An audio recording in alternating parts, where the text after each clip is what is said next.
make lively. We're entering an era where people just don't have interest in people who exude entitlement. You can have entitlement, just don't exude it, right? And the opposite example I'll use is Jenna Ortega, who is also very outspoken. Mm-hmm.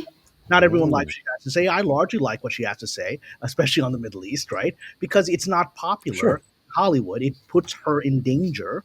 And as her friend Melissa Barrera learned the hard way, but everyone can tell she's speaking from a place of authenticity, whether you like it or not. And Ms. Ziegler doesn't. Ziegler sounds like she's repeating talking points of her class, of the community she's in, of the environment she's in. It feels like she's sort of unthinkingly repeating things. That's kind of the vibe.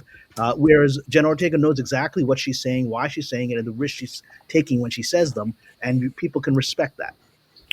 Well, Lorena, Jenna's got that well, she's got sense, right? She's got sense of who came before me, what worked, what didn't work. I love the sense. I love the idea of actors when you're kind of like oversaturated of going away for a while. And she does that. I mean, like, she was like everywhere with Beetlejuice. Now you're seeing her coming back because she's got a couple of films coming out, but you don't really hear about her any scandal or Jenna talking smack. No, and I don't know if it's that she's got people around her to kind of help guide her, Mm, or if part of it is probably, like you say, the fact that she respects what came before.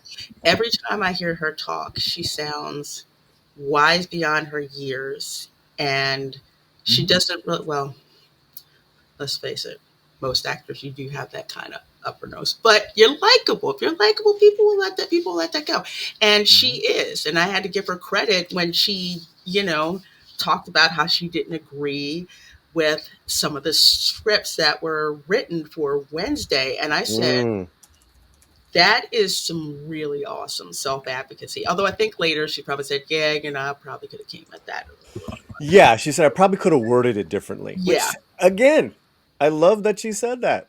Well, let me add something to that because I've got a little bit of insight into that. So one of my former colleagues from a previous show works on Wednesday, right? And Ah. uh, Mhm. and so they said that I got to be honest, she was telling the truth.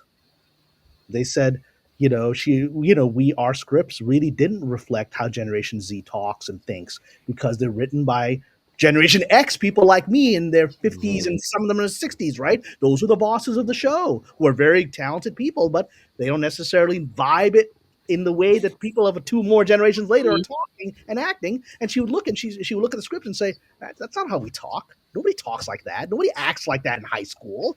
I mean, maybe they did in 1985, but they don't okay? And so that's not, and so she would give them heavy notes, not from a place of arrogance and entitlement. She's like, people don't talk like this.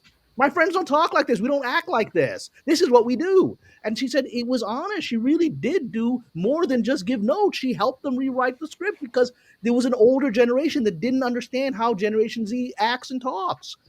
And so she well, said she was being honest, and it was true. well, let's be honest here, right? That paid off. It's Wednesday is one of the biggest Netflix television shows. Now Cobra Kai is ending. Probably the biggest one. Season two is highly anticipated. You Mhm. can tell she was 100% invested in its lore, in its history, who played the characters before. She talked about all that in her press dealings with it.